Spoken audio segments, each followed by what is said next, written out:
Bonjour, nous allons aujourd'hui parler des symboles dans Illustrator ainsi que des outils de symboles. Alors que sont ces symboles? Ce sont tout simplement des objets qui ont été mémorisés dans Illustrator, dans une bibliothèque de symboles d'Illustrator. L'intérêt étant derrière de pouvoir réutiliser à tout moment ces objets dans diverses compositions. Cette bibliothèque de symboles est symbolisée par le trèfle que vous avez sur la partie droite de l'écran, donc ce volet symbole. Et donc vous voyez, vous avez déjà quelques symboles qui sont prédéfinis. Alors très peu d'ailleurs, mais il faut savoir que par le biais de la liste déroulante, en haut à droite, vous avez accès à d'autres bibliothèques de symboles, par le biais ici du menu ouvrir la bibliothèque de symboles. Et là vous voyez, les symboles sont catégorisés.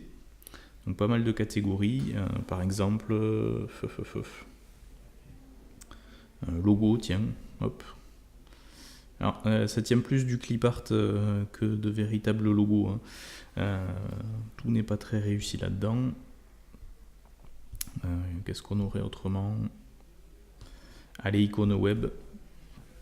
Non, voilà, un jeu d'icône web. Donc l'idée, c'est de pouvoir à tout moment prendre un de ces symboles et le faire glisser en maintenant le clic sur la composition. Et voilà le symbole. Donc on va passer en revue les outils qui sont associés à ces symboles par le biais de la boîte à outils. Alors vous avez ça au niveau du pulvérisateur ici de symboles. Et derrière, nous irons mémoriser nos propres symboles. Par exemple, on se fait des jeux d'icônes web justement qu'on pourra réutiliser derrière pour d'autres web design. Alors, la pulvérisation de symboles, donc l'outil que vous avez ici. Alors ça consiste à quoi? À dire, je sélectionne un symbole dans ma palette de symboles, par exemple le chariot, je prends le pulvérisateur et en maintenant le clic, je pulvérise des symboles sur ma composition. Et là, vous voyez, c'est un groupe du coup. Alors, c'est plus qu'un groupe, c'est considéré comme un seul élément en fait, constitué de plusieurs symboles qui apparaît. Alors, vous voyez, la pulvérisation, elle s'est faite d'une certaine manière, on va dire, mais vous pouvez derrière retoucher le positionnement, l'orientation, l'opacité, la taille des symboles qui ont été pulvérisés par le biais de cet outil pulvérisation de symboles. Et pour ça, vous avez sous cet outil-là, ou plutôt à l'intérieur de cet outil-là, d'autres outils qui vont vous être utiles. Parce que de base, là, vous voyez que je ne peux pas isoler un caddie pour le déplacer, puisque c'est un ensemble qui a été généré. Donc, au niveau de cet outil pulvérisation de symboles, vous avez ici l'outil glissement de symboles. Alors, si vous maintenez le clic, vous pouvez, vous le voyez, hop, déplacer les symboles que vous avez pulvérisés. Alors, toujours avec une certaine puissance, une certaine taille, vous voyez, le diamètre de l'outil, qui peut être redéfini en double-cliquant sur l'outil. C'est-à-dire que si je double-clique sur cet outil glissement de symbole, je peux modifier le diamètre et donc la notion d'intensité, c'est-à-dire la puissance de déplacement de cet outil-là. Vous avez ensuite, sous cet outil-là, enfin plutôt à l'intérieur de cet outil-là, donc l'outil espacement de symboles. Donc si je clique, vous voyez, les symboles, ils se rapprochent du centre de l'ellipse. Donc ça les rassemble, si vous voulez, vos symboles. A l'inverse, si vous maintenez la touche Alt enfoncée, à ce moment-là, il y a une espèce de répulsion qui se crée et les symboles s'écartent du diamètre de l'outil, de là où vous cliquez donc. Donc si vous relâchez Alt, par contre, c'est l'inverse. Donc Alt, ça fait toujours l'opposé de ce que fait l'outil en temps normal. Enfin, généralement, en tout cas, dans Illustrator. Alors, autre outil, en plus de glissement et espacement, redimensionnement de symboles. Donc c'est un peu le même principe. Si vous cliquez, vous agrandissez. Vous voyez, j'agrandis les symboles. Plus vous cliquez longtemps, et plus ça grossit. Et à l'inverse, si vous maintenez Alt, vous réduisez la taille des symboles. Donc glissement, espacement, redimensionnement. Vous avez aussi l'outil rotation. Hop, vous voyez, je maintiens le clic et je déplace l'outil pour redéfinir l'orientation de ces symboles. Qu'est-ce que vous avez ensuite? Donc l'outil coloration de symboles. Alors l'idée, c'est de double-cliquer pour aller choisir donc votre couleur. Alors vous voyez que par défaut, il vous laisse du niveau de gris. Donc pour changer ça, il vous faut passer en haut par la palette de couleurs et par le biais de la liste déroulante, repasser en RVB. Et là du coup, vous avez accès à des couleurs en RVB et pas du niveau de gris. Et ensuite vous cliquez sur le symbole et plus vous cliquez et plus surtout le symbole est proche du centre de l'outil et plus sa couleur est proche de la couleur sélectionnée ici. Après vous pouvez varier, prendre une autre couleur et rebelote. Hop. Vous voyez, la puissance de la coloration dépend de où se trouve le symbole par rapport au centre de l'outil. Qu'est-ce que vous avez ensuite? Vous avez transparence de symbole, donc c'est le même principe pour l'opacité. Hop, donc lui, vous voyez, devient translucide. Hein, et plus vous cliquez, plus il devient transparent. Et pour terminer par stylisation de symbole. Alors ça suppose d'avoir au préalable créé un style graphique. Alors on n'a pas encore appris à le faire, donc pour le moment je laisse ça de côté. Donc on a toujours malgré tout affaire à un ensemble. Alors sachez qu'à ce stade, si vous voulez réobtenir les objets individuels, les caddies individuels, vous pouvez toujours passer par objet et décomposer. Donc décomposer, donc vous faites OK à ce stade, ça va vous permettre, vous voyez, de réobtenir les différents symboles individuels que d'ailleurs derrière vous pouvez encore décomposer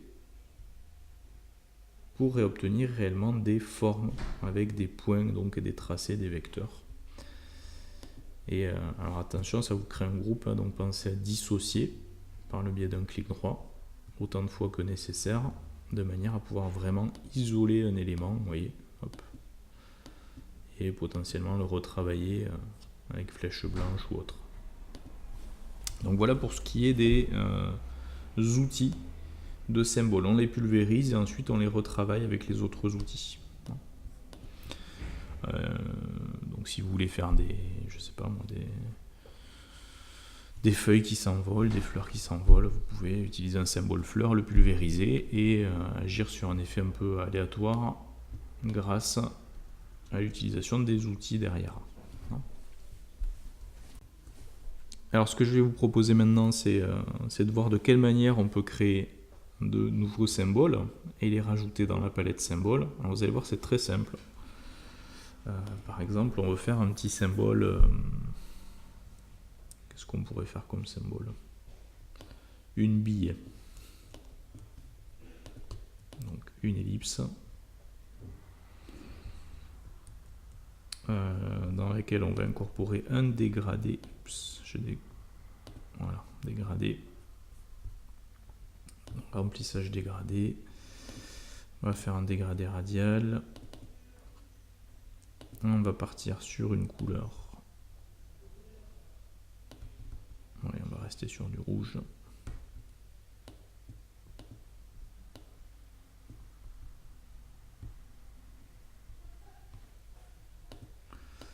Donc deuxième étape de couleur aussi, du rouge.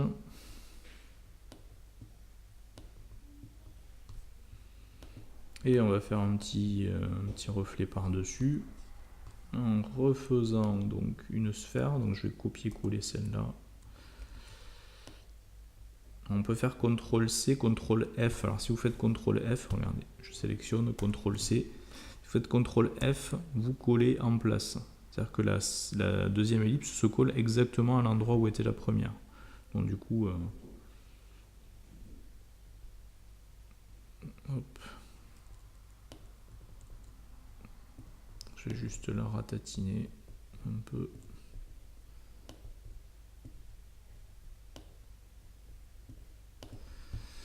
Et on va aussi donc intégrer donc un dégradé qui va être linéaire cette fois-ci, qui va aller d'ici vers là.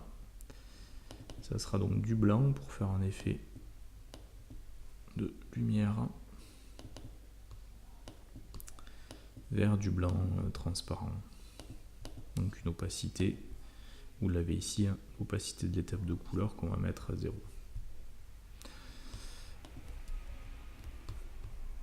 On va partir d'un petit peu plus haut. Voilà. Et derrière, si vous voulez mémoriser ça sous forme de symbole, c'est tout bête, vous prenez cet ensemble et vous le faites glisser dans la bibliothèque de symboles. Et au moment où vous relâchez le clic, on vous propose de donner un nom à ce symbole, donc je vais l'appeler bille. Alors ce ne sera pas une séquence vidéo, vous pouvez laisser ça en élément type graphique. Et voilà votre symbole. Donc derrière, vous pouvez le faire glisser X fois sur le document. Vous pouvez prendre l'outil pulvérisateur comme on l'a vu tout à l'heure et pulvériser le symbole. Voir derrière les autres outils. Par exemple coloration. Hop, on va prendre du vert. On pense dans la partie couleur en haut à passer ça en RGB et on colore potentiellement. Et hop, plus ou moins en fonction de où on clique, les symboles. Idem pour les autres outils.